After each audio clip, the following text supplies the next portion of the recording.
എല്ലാവർക്കും നമസ്കാരം. മമ്മൂക്കയെ അവാർഡിൽ നിന്ന് ഒഴിവാക്കി എന്ന് പറഞ്ഞുകൊണ്ട് ഒരുപാട് ആളുകൾ സോഷ്യൽ മീഡിയയിൽ ചർച്ചകൾ നടത്തുന്നുണ്ട്. എന്നാൽ യഥാർത്ഥത്തിൽ മമ്മൂക്കയെ ആരെങ്കിലും മനഃപൂർവ്വം തഴഞ്ഞതാണോ?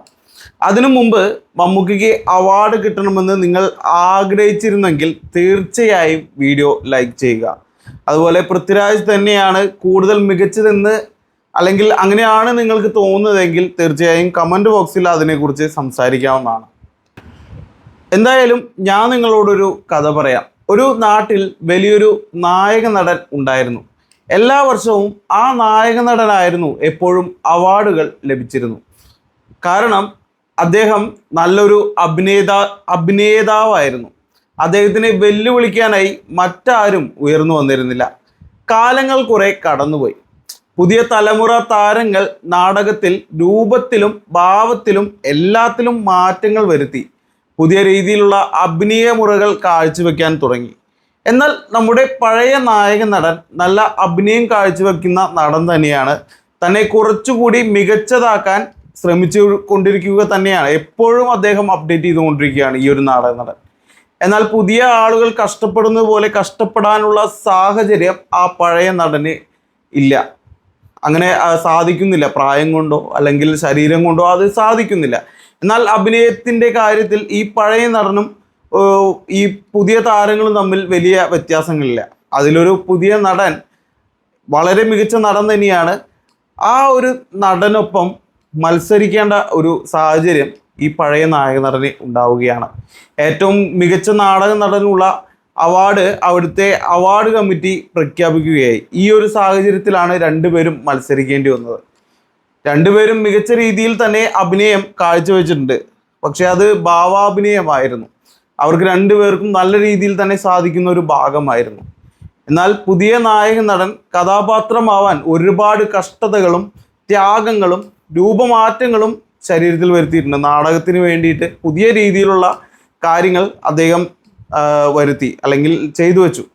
ഈ ഒരു സാഹചര്യത്തിൽ തീർച്ചയായും പുതിയ നായക നടന് തന്നെയാണ് അവാർഡ് നൽകേണ്ടത് എന്ന് അവിടുത്തെ അവാർഡ് കൊടുക്കുന്ന കമ്മിറ്റി, അതായത് അവാർഡ് നാടക കമ്മിറ്റി തീരുമാനിച്ചു.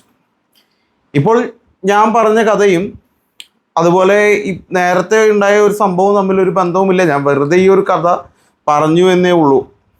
ഇനി മമ്മൂക്കയുടെയും പൃഥ്വിരാജിൻ്റെയും കാര്യത്തിലേക്ക് വരുമ്പോൾ, മമ്മൂക്കയെ സംബന്ധിച്ച് മമ്മൂക്കയ്ക്ക് 6 അവാർഡുകൾ ലഭിച്ച ഒരാളാണ്. 6 സ്റ്റേറ്റ് അവാർഡുകൾ ലഭിച്ച ഒരാളാണ്.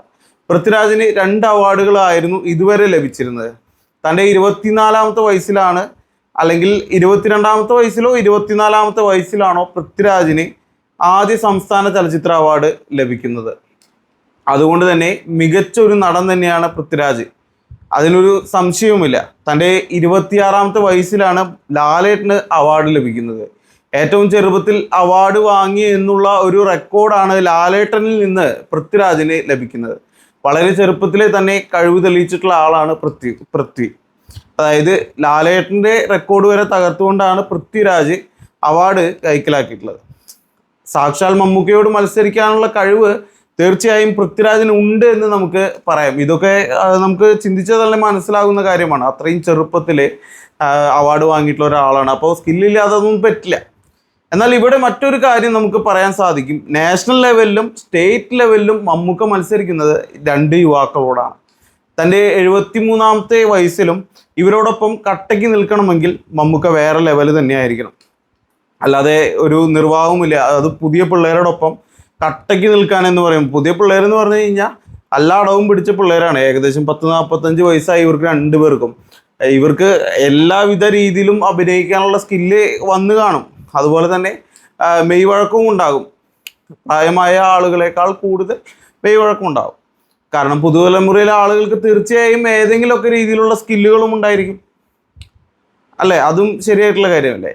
ഉദാഹരണം ഇപ്പോൾ പറയുകയാണെങ്കിൽ ഈ ഒരു പ്രായത്തിൽ മമ്മൂക്കയ്ക്ക് ഒരു പക്ഷേ പൃഥ്വിരാജ് ചെയ്ത പോലെയുള്ള ബോഡി ട്രാൻസ്ഫോർമേഷൻ ചെയ്യാൻ സാധിക്കണമെന്നില്ല. പക്ഷെ മമ്മൂക്ക ആയതുകൊണ്ട് പറയാൻ പറ്റില്ല കേട്ടോ. അതും നമുക്ക് വിശ്വസിക്കാൻ പറ്റില്ല. മമ്മൂക്കയുടെ കാര്യത്തിൽ ചിലപ്പോൾ എന്ത് ട്രാൻസ്ഫോർമേഷൻ വേണമെങ്കിൽ അദ്ദേഹം ചെയ്തു എന്ന് വരും. കാരണം മമ്മൂക്ക തന്നെ അപ്ഡേറ്റ് ചെയ്തുകൊണ്ടിരിക്കുന്ന ഒരാളാണ്. അതും മറക്കരുത്. ഓരോ കൊല്ലം തോറും മമ്മൂക്കയുടെ സ്ക്രിപ്റ്റ് സെലക്ഷനും അഭിനയവും ഒന്നിനൊന്നിന് മികച്ചതും കൂടിയാണ്. ഈ ഒരു സാഹചര്യത്തിൽ ആണ് ഞാനിത് പറഞ്ഞത്. മമ്മൂട്ടിക്ക് കണ്ണൂർ സ്ക്വാഡ്, അതുപോലെ തന്നെ കാതൽ, ഈ രണ്ട് സിനിമകളാണ് പൃഥ്വിരാജിൻ്റെ ആടുജീവിതം എന്ന സിനിമയുമായിട്ട് മത്സരിക്കാനുണ്ടായിരുന്നത്. ഈ രണ്ട് സിനിമകളുടെ മമ്മൂക്കയുടെ അഭിനയം വളരെ മികച്ചു തന്നെയായിരുന്നു. രണ്ട് സിനിമകളും പരിഗണിക്കുമ്പോൾ, അതായത് കാതൽ എന്ന സിനിമയും അതുപോലെ തന്നെ കണ്ണൂർ സ്ക്വാഡ് എന്ന സിനിമയും പരിഗണിക്കുമ്പോൾ മമ്മൂക്കയുടെ അഭിനയം വളരെ മികച്ചത് തന്നെയായിരുന്നു. എന്നാൽ പൃഥ്വിരാജിൻ്റെ ആടുജീവിതത്തിലെ നജീബായിട്ടുള്ള പകർനാട്ടത്തിന് മുമ്പിൽ ഈ ഒരു അഭിനയം എത്തുമോ എന്നുള്ള കാര്യം മാത്രമാണ് സംശയം. എന്തായാലും ഇതിലൊരു തീരുമാനത്തിലെത്താൻ ജൂറിക്ക് നല്ല കഷ്ടപ്പാട് വന്നിട്ടുണ്ടാകും. എന്തായാലും ഇവർ രണ്ടുപേരിൽ ആരാണ് മികച്ചതെന്ന് തിരഞ്ഞെടുക്കാൻ വേണ്ടിയിട്ട്. പക്ഷേ അവിടെയും ഈ ഒരു കഷ്ടപ്പാട്, പൃഥ്വിയുടെ കഷ്ടപ്പാടും ത്യാഗവും ഒക്കെ മുന്നിൽ വന്നിട്ടുണ്ടാവും. എന്തായാലും അവാർഡുകൾ പ്രഖ്യാപിച്ചു. ഇതിനെ സംബന്ധിച്ച് വളരെ നല്ലൊരു തീരുമാനമാണ് എന്നാണ് എൻ്റെ അഭിപ്രായം. ഈ ഒരു കാര്യത്തിനെ കുറിച്ച് നമ്മൾ സംസാരിക്കുമ്പോൾ പൃഥ്വിരാജിന് തന്നെയാണ് ഏറ്റവും മികച്ച നടനുള്ള അവാർഡ് നൽകേണ്ടിയിരുന്നത്. എന്തായാലും ഇതിനെക്കുറിച്ച് നിങ്ങളുടെ അഭിപ്രായങ്ങൾ കമൻറ്റായി രേഖപ്പെടുത്തുക. Thank you.